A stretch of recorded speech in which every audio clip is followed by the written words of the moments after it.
Mafia impor, insya Allah Pak Prof, kami butuh dukungan. Kalau kami temukan, kami beresin.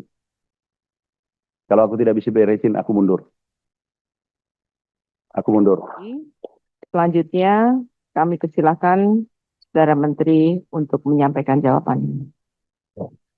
Terima kasih Ibu Ketua, Wakil Ketua Komisi 4, dan anggota Komisi 4 DPR RI. Izinkan kami memberikan tanggapan atau jawaban beberapa pertanyaan. Izin Pak Prof, maaf mungkin kalau kami salah, kami mohon arahan.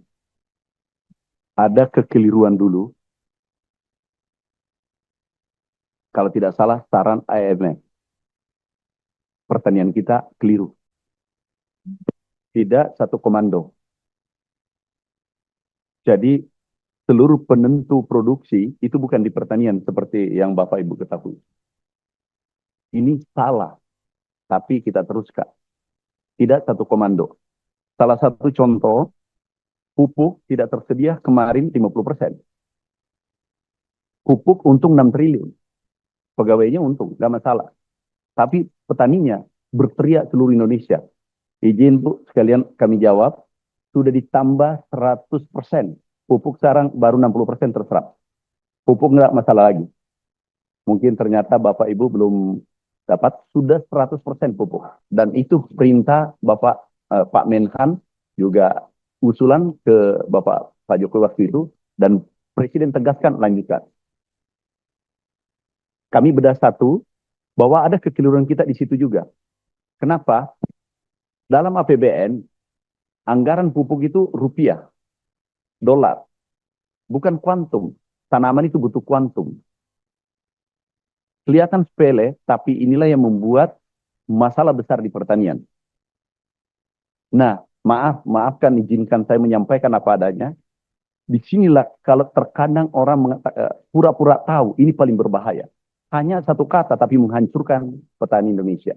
Kuantum, harusnya kuantum karena tanaman ini butuh kuantum. Jumlah pupuk.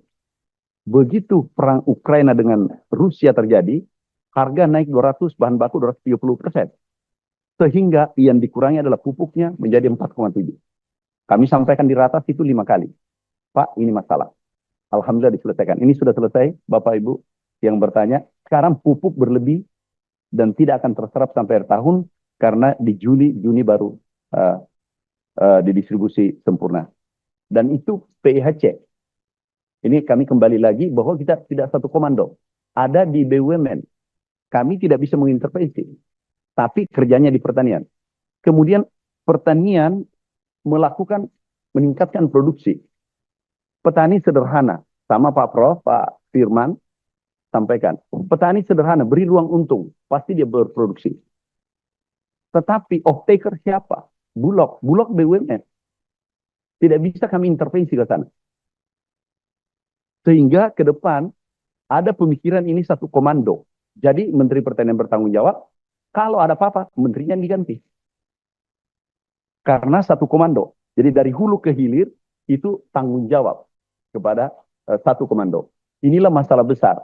Bapak Ibu, bukan kami dengan teman-teman hebat.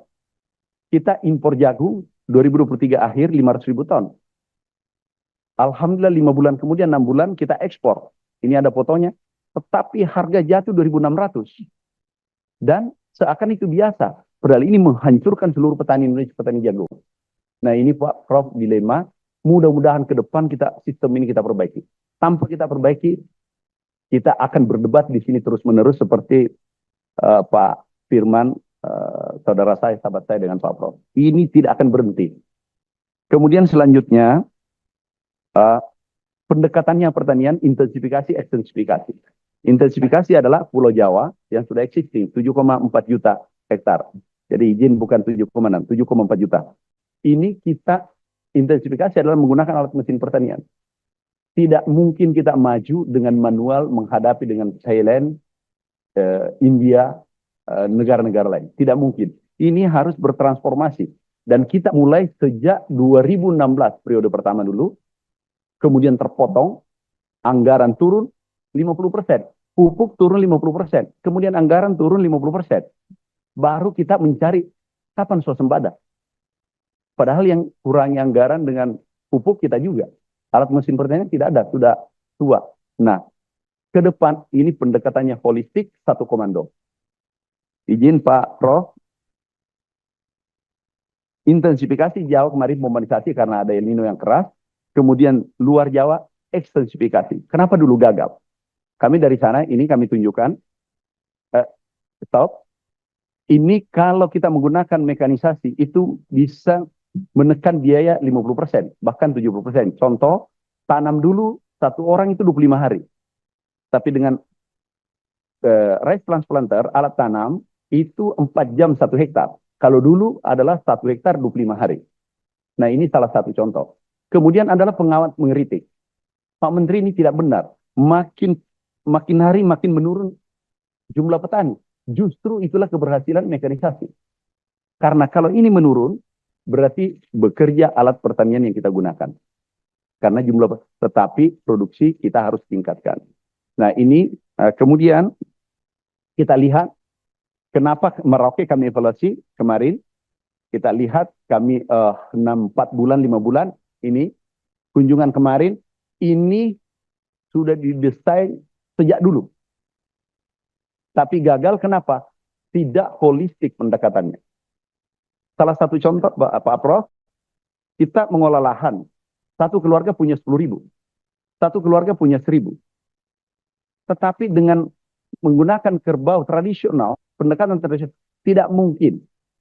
Ini kita buatkan cetak sawah, tetapi kemudian ditinggalkan transmigrasi dan terusnya, tapi tanpa teknologi. Akhirnya apa yang terjadi? Ini kembali tumbuh tanaman. Akhirnya kami katakan ini adalah pendekatan yang full mekanisasi dari hulu ke hilir. Kami rancang ke depan, dulu kita mulai 2016, kami rancang ke depan, membangun klaster semua cetak sawah baru, itu adalah pertanian modern. Dan sejajar dengan negara maju seperti Amerika, kami baru pulang dari Arkansas, kami lihat China katanya maju, kami ke sana. Kita tidak kalah, produktivitasnya mereka 7. Kita mampu 8. Tempat tertentu. Nah, ini kita rancang untuk ekstensifikasi adalah pertanian modern dan sejajar dengan negara maju. Kalau itu tidak mungkin. Kalau ini tidak dilakukan, tidak mungkin, Pak Prof. Yang Pak Prof katakan, kalau tidak disupport dengan alat pertanian, gagal. Kami berani katakan sekarang gagal. Tapi ini harus holistik, mulai hulu hilir, mulai tanam, bisa ditunjukkan. Ada sumber daya alam, ada teknologi, ada milenial. Milenial tidak mungkin ikut, tidak bisa dipaksa milenial. Kalau rugi. Sehingga konsep yang kami tawarkan adalah, ini milenial ada 3.000, sekarang ada 20.000 mendaftar. Kenapa? Kami pendekatannya adalah teknologi dan kita hibahkan pada milenial untuk mengontrol ini alat, kemudian mengolah lahan yang jumlahnya satu keluarga kalau di Merauke ada 10.000, kalau di Kalimantan 1.000, ini diolah kemudian bagi hasil 70-30. Kita bisa bayangkan kalau 1.000 hektar 30%. Pasti kaya raya, kita hitung milenial bisa dapatkan minimal 10 juta. Bahkan bisa 20 juta hitungan kita, 15 orang mengelola 200 hektar. Tanpa kita lakukan itu, maaf Pak Prof, nggak mungkin. Tidak akan terjadi. Nah sekarang kita ada alat ini adalah buatan kita, ini mahasiswanya, coba bisa tunjukkan di Kapuas. Kapuas pada saat kami pertama datang, infrastruktur yang Pak Prof sampaikan bukan 100, 200.000. Yang dicadangkan adalah 1,4 juta hektar. Tapi irigasinya selesai, dianggarkan baru-baru kemarin, itu hampir 1 triliun, ada mengatakan 2 triliun. Tetapi sawahnya tidak ada. Enggak, yang awal, tunjukkan. Ini awal, kami datang ke sana, baru kami pulang tadi subuh. Ini infrastrukturnya bagus, tetapi tidak ada sawah. Sehingga kami tanya, kenapa? Satu orang memiliki 1.000, 5.000 hektar, satu keluarga. Enggak mungkin. Mampunya palingan setengah hektar dikelola. Jadi pendekatannya adalah bonus demografi 52%, Indonesia milenial. ini kita tarik untuk menuju Indonesia Emas. Kalau kita gagal tarik, nggak mungkin Pak Prof. Tarik sumber daya alam, kemudian teknologi kita support dengan alat ini. Alhamdulillah sekarang milenial mudah-mudahan bertahan. Kami beritahu Pak Dirjen, tolong dijaga, jangan sampai milenial lari. Kalau lari kita gagal. Alhamdulillah sekarang masih bertahan, ada 3.000. Sekarang mendaftar sudah ada 20.000. Jadi itu pendekatan kami adalah holistik. Kalau seperti dulu pasti gagal, tapi pendekatan adalah transformasi pertanian tradisional menuju pertanian modern. Pak Prof, masalah gambut, spirit sudah diselesaikan teman-teman. Itu sirkulasi air bagus, kemudian kita berikan dolomit. Ini terjadi kemarin, dulu 2016 kami mulai 2016 kita mulai di Merauke, Kalimantan, tapi terhenti. Itu mungkin ada, waktu itu ada kebijakan, ada yang lebih penting. Kemudian Pak Prof, kesejahteraan yang bisa meningkat, pendekatannya adalah bagaimana produktivitas naik, kemudian menggunakan teknologi. Tapi Pak Prof tidak mudah. Yang lebih mudah kita lakukan adalah ekstensifikasi, membangun sawah baru, kemudian optimalisasi, rawa kita 500.000 hektar, produksinya 2 ton 1 kali 1 tahun. Kita upayakan 2 kali minimal, kemudian produktivitasnya kemarin 7 ton. Dan yang wawancara adalah langsung Bapak Presiden. Beliau tanya langsung, produksinya sekarang berapa? 7 ton.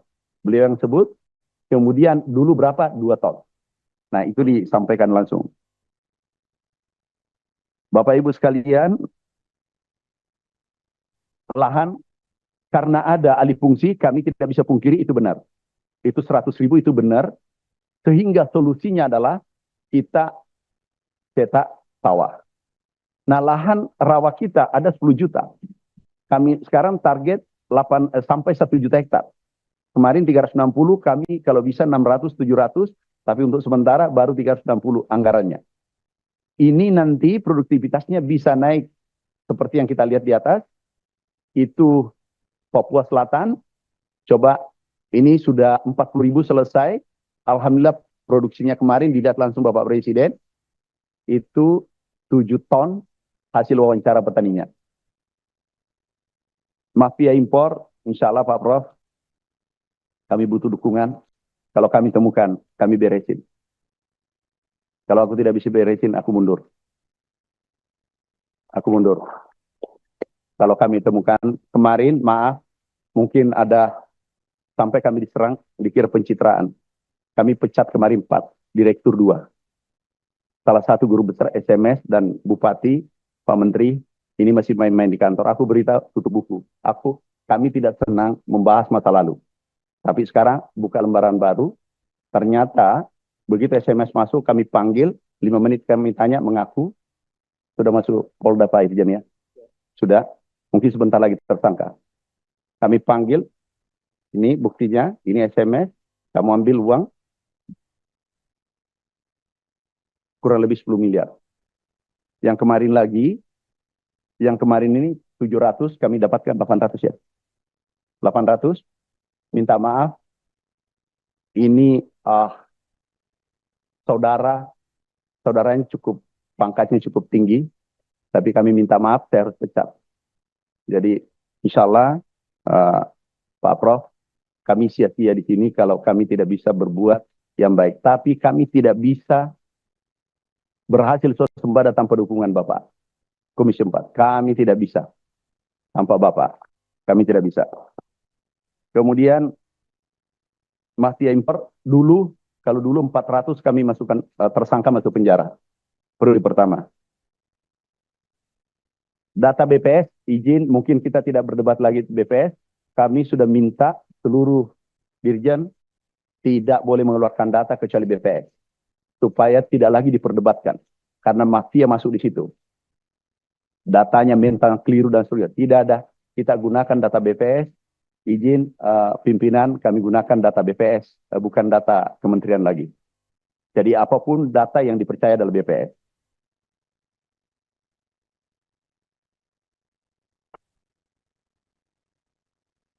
Pak, dari Golkar, swasembada kan pernah kita sama-sama dulu swasembada Pak.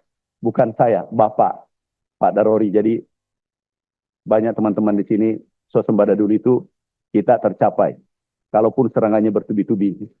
Bapak juga serang juga saya, tapi saya sabar.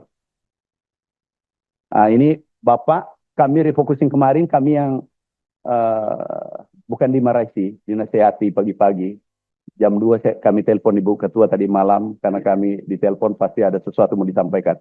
Izin kami mohon maaf, ini hasilnya uang kita kemarin refocusing. Ini bukan data saya, Pak Prof. Bukan data kami ini. Yang tadi, ini bukan data kami, Pak Prof. Terjadi anomali ekstrim, terjadi kekeringan, tapi tertinggi selama 10 tahun. Agustus, September, Oktober. Apa yang kami lakukan? Pompa kami izin kemarin, karena waktu kami terdesak, tinggal 5 bulan, kami belikan pompa Jawa Timur, Jawa Tengah, Jawa Barat itu 40.000. Kami belikan, kami antar langsung, ini fotonya, sehingga kami dikira pencitraan. Maaf Pak Firman, Kakanda tercinta, kami kan partai. Kalau saya partai, pencitraan. Ini kami, karena kami minta digerakkan. Keberatan teman-teman lagi, Pak Menteri kenapa kami tidak kirim? Saya bilang silahkan ambil. Ini tidak ada biaya pengirimannya, diangkut oleh TNI. Tidak ada biayanya kemarin. Ini ribuan mulai Jawa Timur, Jawa Tengah, Jawa Barat, pompa. Dan ini melanggar undang-undang. Karena sungai itu tidak boleh dipompa airnya. Padahal kami ke Arkansas, ke Amerika, itu air Mississippi dengan sungai Arkansas, itu dipompa. Tapi kita dilarang pompa karena katanya biota dijaga menurut Menteri PU. Saya katakan tinggal 2 pilihan, menjaga biota atau menjaga masyarakat. Januari shortage, antri beli beras. Ini kemarin kami pakai kapal ini antri beli beras, kita masih ingat, dijata 15 kilo. Nah ini yang mengkhawatirkan kemarin, sehingga kami non-stop mengejar di lapangan. Saya minta maaf, kurang komunikasi, mungkin ke depan ini tidak terjadi, kurang menyampaikan kepada Bapak Ibu. Jadi saya mohon maaf karena kami betul-betul di lapangan mengecek satu-satu, jangan sampai ini berlanjut. Kalau ini berlanjut, negara bisa bermasalah. Pangan bermasalah, negara bermasalah. Pasti bermasalah, Pak Prof. TNI Polri, itulah bantu kami, Pak. Enggak ada biayanya, Pak Firman. Kemarin dipertanyakan, enggak ada biaya ngangkut pompa. Itu diminta, bawa ke lapangan. Milenial, kami setuju. Kita gerakkan bersama. Pupuk, sekarang baru 60%, Pak, banyak pupuk. Kalau kami, sudah ada 10 kami berhentikan distributor. Biasanya ini masalah kita bersama. Distributor itu adalah, maaf Pak Bupati, keluarga biasa teman-teman Bupati katanya, tapi kecuali Bapak. Itu ini, nah ini kalau dia bermain-main, kami langsung cabut izinnya karena kewenangannya di kami. Ada kemarin dari Aceh Pak Alik, minta maaf kami cabut. Ada Jawa Tengah, kami cabut izinnya. Ada beberapa yang melapor bahwa harga dinaikkan, kami langsung cabut. Cabut di tempat, nggak ada peringatan. Karena petani sudah menderita, ditambah penderitanya lagi. Dari PKB, Pak Jalani, terima kasih Pak. Aku sampai dibilangi, kamu itu orang Sulsel. Kenapa tidak bangun food estate di Sulsel? Pak, kami Menteri Pertanian Republik Indonesia. Dan kami, kenapa bangun di Kalimantan? Kenapa bangun di Papua? Kenapa Sumatera Selatan? Kenapa di Aceh? Kenapa di Sumut? Karena di situ potensi, maaf Pak, membangun berdasarkan keunggulan komparatif advantage. Di mana ada air melimpah, kemudian ada lahan sawah, biayanya tahu Pak, itu hanya 20% dari total biaya kalau kita membangun sawah di tempat yang salah, keliru. Jadi di mana ada air, biayanya setara dengan rancangan 500 triliun, kalau ini hanya menggunakan 50 triliun, produksinya sama. Kemarin kami paparkan, contoh, Dadahu, buka. Buka Dadahu. Ini Dadahu, Pak, kami sudah jalan sekarang. Kalau ada Komisi 4 nanti ke sana, insya Allah, kalau kami di Jakarta, kami dampingi, melihat langsung potensi besar kita, ini ada 900 hektar dulu 1,4 juta. Kalau ini kita garap, Pak, sampai 20 tahun, 30 tahun, 50 tahun tidak impor. Ini aja jadi Pak, kita sepakat jangan diganggu. Kami pertanian modern, kami giring peralatan ke sana. Kami paham aspirasi Bapak, tetapi kalau dengan segala kerendahan hati kami memohon ini dijadikan. Ini untuk anak cucu kita. Kalau ini jadi, ini tidak jadi perdebatan di tempat ini. Tiap 5 tahun kita perdebatkan. Dan ini pertama adalah mimpi besar, visi besar Presiden Pak Harto waktu itu. Beliau sangat visioner. Beliau yang letakkan ini, lanjutkan ini untuk menjamin generasi kita ke depan. Hari ini terjadi bahwa kita kekurangan pangan. Pak Slamet, terima kasih masukannya Pak. Ini sahabat saya, selalu menasihati saya, terima kasih. Berarti Bapak mencintai saya. Ini Renstra Pak, Pak Renstra, coba Renstra, tunjukkan. Pak, ini Renstra karena beliau swasembada, ini programnya, solusi cepat, program swasembada pangan, cetak sawah, dan seterusnya, itu untuk jangka panjang. Jangka pendek pupuk dipenuhi sudah, benih sudah, pompa sudah, optimalisasi lahan sementara. Kemudian komoditas ekspor strategis ada 6. Kita jangan bagi roto. 6 yang nilai komersilnya tinggi, itu yang kami dorong ke depan. Karena tidak mungkin kita dorong semua. Itu ada 6, pala, kakao, kopi, dan ini yang diminati oleh pasar dunia. Sehingga anggaran kita efektif, efisien. Karena kalau kami sebar, maaf, ini ada kekeliruan sedikit dari tadi, itu anggarannya menyebar, kami akan refocusing dan berjanji melapor ke pimpinan, terutama Pak Slamet. Nanti Pak, aku melapor lagi. Pokoknya. Sebentar, Pak Menteri, sebentar. Ini sebetulnya kita habis jam 15, jam 3. Siap. Tapi apakah saya pertanyakan pada floor, kita perpanjang sampai jam berapa? 15.30. Siap. Mungkin untuk bahas kesimpulan 30 menit lagi deh ya. 4 kurang seperempat. Ya? Ya. Oke, kasih. Siap, kami lanjut, Bu Ketua. Terima kasih. PPL ada rencana kita 70%, kita tarik dulu ke pusat, ada rencana. Kami nanti lihat berkoordinasi dengan Menpan RB. Dari Demokrat, penduduk sekarang 282 juta.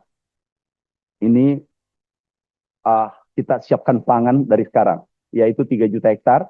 Kalau 3 juta hektar kali 10 tahun berarti 30 juta, kali 50% 15 juta, shortage 4 juta berarti ada 11 juta surplus. Ke depan kalau 3 juta ini stabil, tapi tidak bisa sekaligus.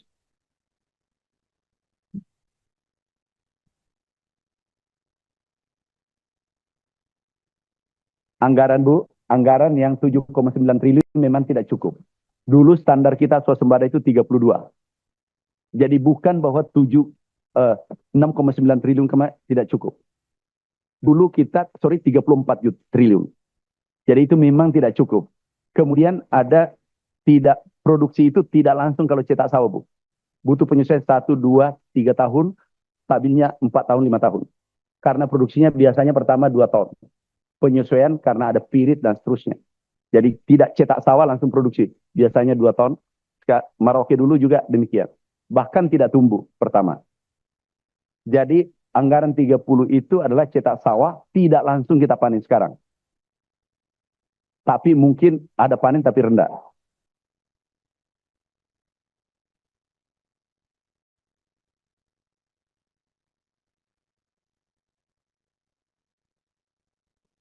Yang kalau susu, Bu, rencana kami ada investor 5 yang besar, ada TH dari Thailand, Vietnam, kemudian ada Dubai, bukan Qatar, dari kami baru pulang dari Brazil ada 3, sekarang sudah masuk 1, tidak mungkin APBN karena anggarannya cukup besar.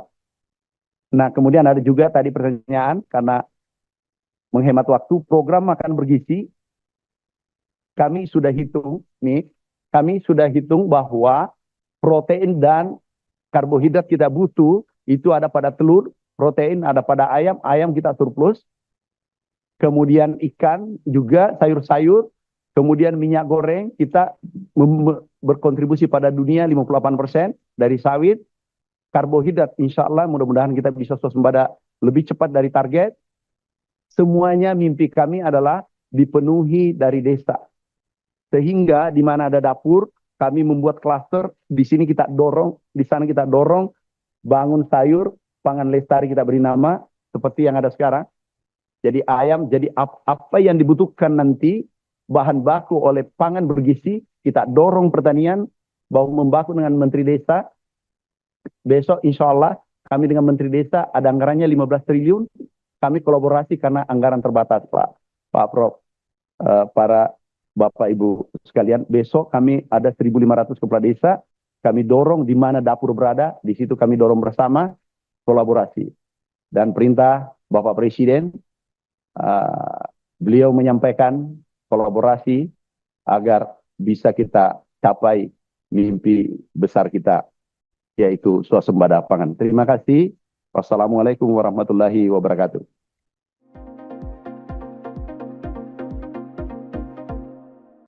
Saat menangkap, mengumpulkan, dan mengolah peristiwa, menandatangani secara paksa oleh penyidik, kami kerahkan upaya terbaik. Ketika menyampaikan berita serta informasi, kami tak sekadar menyapa.